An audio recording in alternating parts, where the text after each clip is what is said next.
So, back with another Minolta 101 video. So, again, I wanted to make a video on this because I found a problem on this Minolta that I kinda wasn't unable to solve with what I found online, and so again, I thought to myself, why not make a video about this? So, this is a SRT 100X that I snagged for quite a low price. Again, I was looking for a lens.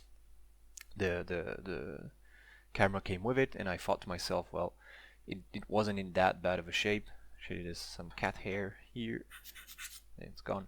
It wasn't in that bad of a shape, but I just took it apart, cleaned it, did the thing with the light cell, lubricated it, and then I'm gonna sell it at a reasonable price because, well, my goal here is not to become absurdly rich, but just like get on with things that I already have. So on this particular camera I found a problem that was I'd say kind of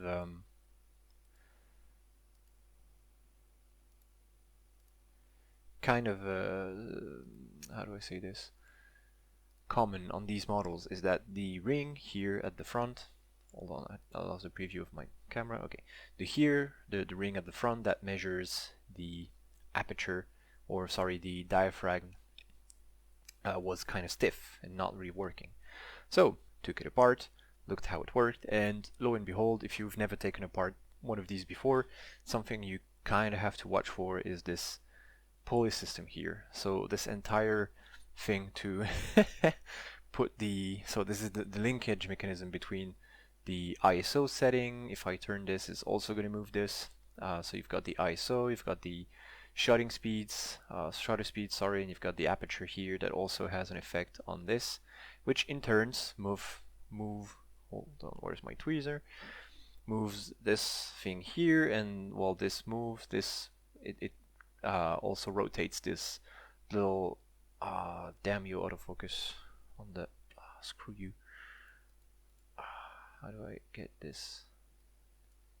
Here you go. Which moves this thing here, rotates, and it gives you the reading inside of the viewfinder to then compare to the light cell that is right there. Or rather, the light cells are here at the top, but here you have the needle that actually moves. This whole assembly is called the base plate needle, I think. And when you take apart these cameras, what happens is that so this normally isn't there, I put it back so that it doesn't happen to me again, but if you tilt the camera, this whole thing can just topple over, and then you're just left with looking at it dumbfounded, because how the hell do you put this whole pulley system together? So I did found, kind of as usual, oh no, it's not this, where's my screen? Nope, still not the right one. Yes, so I did found the user manual that tells you how to put the string back together, but again, I was thinking, let's make a video about it because it's much clearer that way. So the way you want to do this is that and I'm going to show you something else, a little tip that I found for the AV ring with the string, because I had the initial problem of this not moving. I'm going to explain why and how I solved it. So the string here is attached on the side here. There's like a notch in this black ring. It goes up through a first pulley here, then behind here, this pulley here, in front of that pulley, so you can see here, then it goes around one time, it notches into this slit here, it goes above, around again, then it goes below this little pulley here, above, and then it wraps around clockwise into a slot that you have roughly here. Yes, that's right there, into this slot here, and then this is the top ring. I'm not going to take it apart because it's kind of, actually I can just unscrew and I'll screw it back on real quick. So and you have this assembly, and the string that we followed came here, and the other string you have to, I'm gonna screw it back because I'm not taking any chances. So if you take apart one of these, if you take the top, you can screw this back in, and this will like ensure this doesn't fall off and move everywhere. You have this, so it comes from here, from the ASA shutter speeds wheel, behind this pulley, behind this pulley, behind the viewfinder here, and then it wraps around 2 times before again notching into a little well, notch at the top here. It's kind of hard to pull it away, so if it just falls over, it shouldn't like disengage from the wheel, but just so you know, you have to go around 2 times.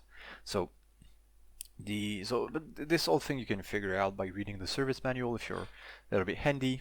It took me a while to actually understand how it works. The worst part is this wheel here, the very bottom one, because this isn't attached to anything. So you have to gauge the distance at which you have to put the notch kind of precisely. Thankfully I had another SRT 101 laying around, so I took it apart, or just removed the cover, looked how it was, and was able to put it back together on this one. So you have to have the notch around here, and it goes around 1 time into the notch, then above here, around, behind, oh sorry, below the little pulley you have the rotating pulley on the spring here above, and then secures into the top plate. But what I wanted to show on how to solve kind of a stupid question was this ring here, how it wasn't going back into its place. And so I was thinking maybe it's just dirt underneath. So I had actually quite a challenge taking these screws apart. They were very, very tight. Once I took them apart, cleaned, put it back together, this is when the string went back in. I had to pull the pulley back, reattach the string, and it didn't work. It still was very, very stiff. And I was thinking, well, maybe the spring here is like not working, maybe something along those lines. I don't understand. And I took the ring out here, and I tried again to actuate this thing, and it went back to its place. So I was thinking, well, something is wrong with this assembly. And this is when I remember, when I took it apart, that I was like, wait, hold on, I think there was some kind of debris, some kind of dust inside this mechanism when I took it apart, which may have been some paper rings that were placed around the screws to form kind of a space so that this metal ring doesn't crush the black one underneath. And so for yeah, it's kind of a, I didn't screw it that tight, I think. I don't know why it's so tight. And so what I did here, as you can see, the mechanism was working. It should just pull away. Nope.